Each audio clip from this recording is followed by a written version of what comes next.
Hi friends, അസ്സലാമു അലൈക്കും. ബിസ്മിക്ക് ചെലോട്ട എല്ലാവർക്കും സ്വാഗതം. ഇന്ന് നമ്മൾ നല്ല വ്യത്യസ്തമായ രുചിയിൽ കോക്കനട്ട് പാൻ കേക്കാണ് തയ്യാറാക്കി എടുക്കുന്നത്. ഇത് നമ്മൾ 4 വ്യത്യസ്തമായ രുചിയിലാണ് റെഡിയാക്കുന്നത്. അപ്പോൾ എങ്ങനെയാണെന്ന് നോക്കാം. ഇതേപോലെ ഒരു പാൻ വെച്ചിട്ട് ഇതിലേക്കൊരു 2 കപ്പ് 250 ml കപ്പിൽ 2 കപ്പ് തേങ്ങയാണ്, ചിരകിയ തേങ്ങ ചേർത്ത് കൊടുത്തിട്ടുണ്ട്. ഞാൻ ഇതിലേക്ക് നെയ്യൊന്നും ചേർത്തിട്ടില്ല. നെയ്യൊന്നും ചേർക്കാതെ തന്നെയാണ് ഇതൊന്ന് വറുത്തെടുക്കുന്നത്. ഒരുപാട് മൂത്ത് പോകണ്ട, ജസ്റ്റ് ഒന്ന് കളർ മാറിയാൽ മതി. ഇനി ഇതിലേക്ക് മധുരത്തിന് ആവശ്യമായ 1.5 ടേബിൾ സ്പൂൺ പഞ്ചസാരയാണ് ചേർത്ത് കൊടുക്കുന്നത്.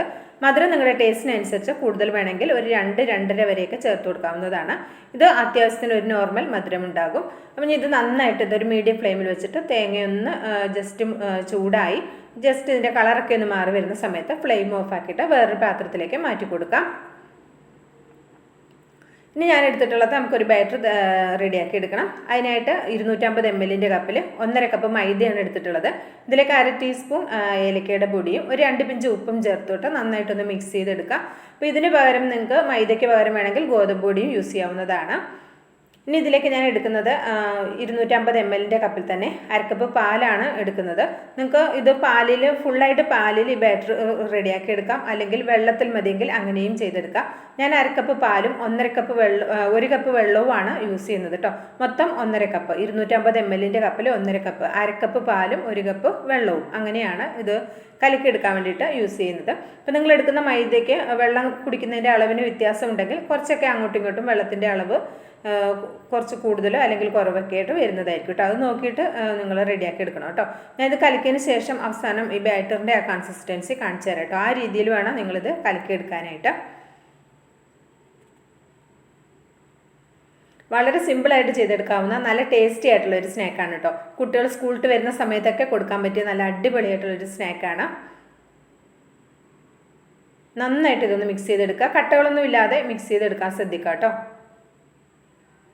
അപ്പോൾ ഞാൻ 1/2 കപ്പ് പാലും 1 കപ്പ് വെള്ളവും അങ്ങനെ 1.5 കപ്പാണ് ചേർത്ത് കൊടുത്തിട്ടുള്ളത്. ഇനി ഇതെല്ലാം പാടെ നന്നായിട്ടൊന്ന് മിക്സ് ചെയ്തെടുത്തിട്ടുണ്ട്. കണ്ടോ, ഇതാണ് ഇതിൻ്റെ ഈ ഒരു കൺസിസ്റ്റൻസി.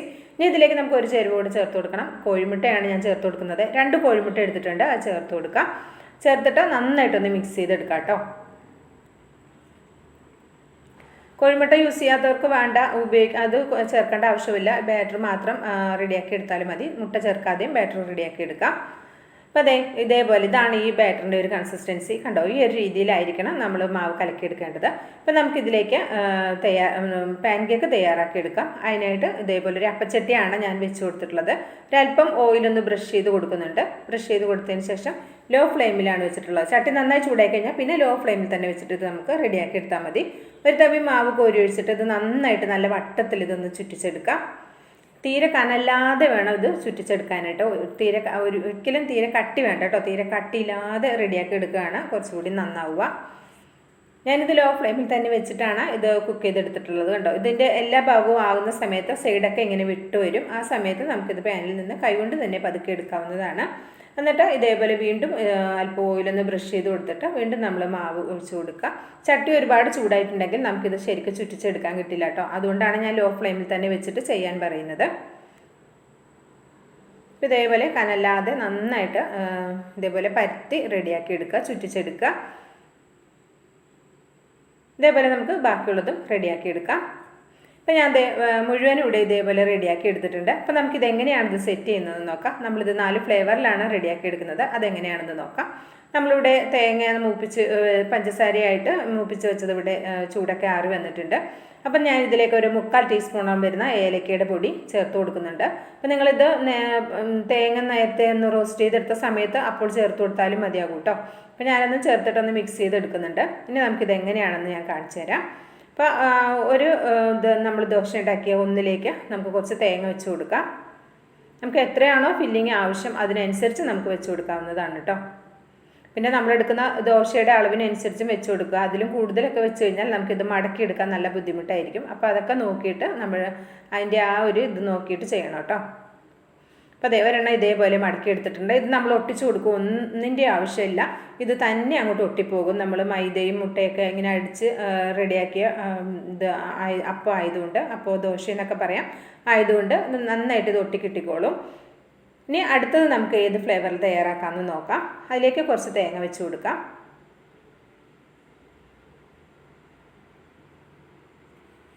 ഇനി ഇതിലേക്ക് ഞാൻ എടുത്തിട്ടുള്ളത് കുറച്ച് ചോക്ലേറ്റ് ആണ് ഗ്രേറ്റ് ചെയ്ത് എടുത്തിട്ടുള്ളത്. ചോക്ലേറ്റ് കയ്യിലുണ്ടെങ്കിൽ ചെയ്തെടുക്കുക. അപ്പോൾ നമുക്ക് വേറൊരു അടിപൊളി ഫ്ലേവറിൽ നമുക്കിത് കഴിക്കാൻ പറ്റും. നമ്മൾ സാധാരണ തേങ്ങ മിഠായിയൊക്കെ തിന്നൂലേ, അതിൻ്റെയൊക്കെ ഏകദേശം ഒരു ടേസ്റ്റാണ് വരിക കേട്ടോ. നല്ല അടിപൊളിയായിട്ടുള്ള ടേസ്റ്റാണ്. കുട്ടികൾക്ക് ഒരുപാട് ഇഷ്ടമാകുന്ന നല്ല ടേസ്റ്റി ആയിട്ടുള്ള ഒരു സ്നാക്ക് കൂടിയായിരിക്കും ഈ ചോക്ലേറ്റ് വെച്ചിട്ടുള്ളത്. ഇത് ഉണ്ടാക്കി വെക്കുമ്പോൾ തന്നെ പാത്രം കാലിയാകുന്ന വഴി അറിയില്ല, അത്രയ്ക്ക് പെട്ടെന്ന് കാലിയായി പോകും. അത്രയും നല്ല ടേസ്റ്റിയാണ്, ഉണ്ടാക്കാനും വളരെ സിമ്പിളാണ്. കുട്ടികൾ സ്കൂളിൽ വരുന്ന സമയത്തൊക്കെ ഇങ്ങനെ തയ്യാറാക്കി കൊടുത്തു കഴിഞ്ഞാൽ അവർക്ക് ഒരുപാട് ഇഷ്ടമാകും. അപ്പോൾ അടുത്തത് നമുക്ക് ഏതാണ് ഫ്ലേവറിലെന്ന് നോക്കാം. കുറച്ച് തേങ്ങ വെച്ച് കൊടുക്കുക. അതിനുശേഷം ഞാൻ ഇതിലേക്ക് എടുത്തിട്ടുള്ളത് റോബസ്റ്റ പഴമാണ് എടുത്തിട്ടുള്ളത്. ഇന്ന് ചെറുതായിട്ടൊന്ന് കട്ട് ചെയ്തെടുത്തിട്ടുണ്ട്. ഇത് നമുക്ക് ആവശ്യത്തിന് ഇതിൻ്റെ മുകളിലേക്ക് പഴം വെച്ച് കൊടുക്കാം. അപ്പോൾ നിങ്ങൾക്ക് നട്ട്സ് വേണമെന്നുണ്ടെങ്കിൽ, പലതരം നട്ട്സ് ഉണ്ടെങ്കിൽ ആ നട്ട്സൊക്കെ തേങ്ങയിലേക്ക് മിക്സ് ചെയ്തിട്ട് അങ്ങനെയും ചെയ്തെടുക്കാം, കുറച്ചും കൂടി ഹെൽത്തി ആയിരിക്കും. അപ്പോൾ ഇതേപോലെ ഒന്ന് മടക്കിയെടുക്കാം.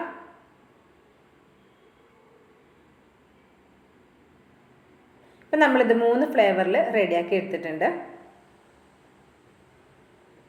ഇനി നമുക്കത് റെഡിയാക്കി എടുക്കാനായിട്ട് ഇത് നമ്മുടെ കയ്യിൽ ഇതേപോലെ മാംഗോ ഫ്ലേവർ, അതുപോലെ തന്നെ പിസ്തയുടെ ഫ്ലേവറൊക്കെ ഉണ്ടെങ്കിൽ, മിക്സ് ഉണ്ടെങ്കിൽ അത് നമുക്ക് തേങ്ങയിലിട്ട് മിക്സ് ചെയ്തിട്ട് അങ്ങനെയും റെഡിയാക്കി എടുക്കാം കേട്ടോ. അപ്പം ഞാൻ മാംഗോ ഫ്ലേവറിൽ ഒരെണ്ണം റെഡിയാക്കി എടുത്തിട്ടുണ്ടായിരുന്നു. അത് വീഡിയോ ഇതിൽ നിന്ന് സ്കിപ്പായി പോയിട്ടുണ്ട് കേട്ടോ. അപ്പോൾ അത് നിങ്ങൾ തേങ്ങയിൽ മിക്സ് ചെയ്തിട്ട് അങ്ങനെയും വേണമെങ്കിൽ ചെയ്തെടുക്കാം എന്ന് മാത്രമേ ഉള്ളൂ. അപ്പം ഞാൻ ഇതൊരെണ്ണം കട്ട് ചെയ്ത് കാണിച്ചു തരാം. തേങ്ങ വെച്ചിട്ടുള്ളത് കട്ട് ചെയ്ത് കാണിച്ചു തരാം.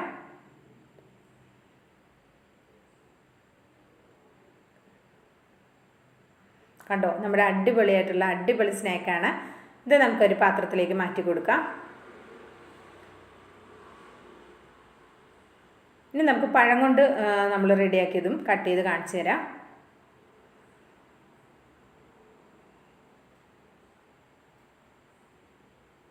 പഴമല്ലിട്ടത് നമ്മൾ എന്താ പറയുക, നമ്മൾ ചോക്ലേറ്റ് വെച്ചിരുന്നില്ലേ, അതാണിത്.